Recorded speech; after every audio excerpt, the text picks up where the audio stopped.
Hello viewers, আজ দেখবেন কিভাবে যে কোনো পিডিএফ ফাইলকে ওয়ার্ডে কনভার্ট করা যায়। শুরু করার আগে একটি রিকোয়েস্ট, চ্যানেলে নতুন হয়ে থাকলে এখনই সাবস্ক্রাইব করুন। তো যাওয়া যাক মূল ভিডিওতে। এটি একটি পিডিএফ ফাইল।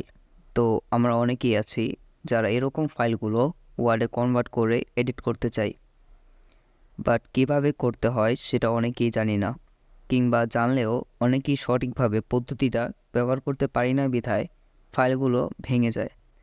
সো এটা প্রপারলি করার জন্য আপনাকে প্রথমে গুগল ক্রোম ওপেন করতে হবে। এখান থেকে সার্চ বারে এসে আই লাভ পিডিএফ লিখতে হবে। এরপর প্রথম লিঙ্কটাতে ক্লিক করতে হবে। ওয়েবসাইটে আসার পর পিডিএফ টু ওয়ার্ড ক্লিক করতে হবে। এখান থেকে সিলেক্ট পিডিএফ ফাইলে ক্লিক করবেন। এবার আপনাকে ফোল্ডার থেকে কাঙ্ক্ষিত ফাইল সিলেক্ট করতে হবে। এখান থেকে কনভার্ট টু ওয়ার্ডে ক্লিক করুন। এরপর ডাউনলোড ওয়ার্ডে ক্লিক করুন। দেখবেন এটি ডাউনলোড হয়ে গেছে। এবার আপনি এটিকে ওয়ার্ডে ওপেন করে এডিট করতে পারবেন। তো দর্শক, আজ এ পর্যন্ত। দেখা হবে আগামী ভিডিওতে। ধন্যবাদ।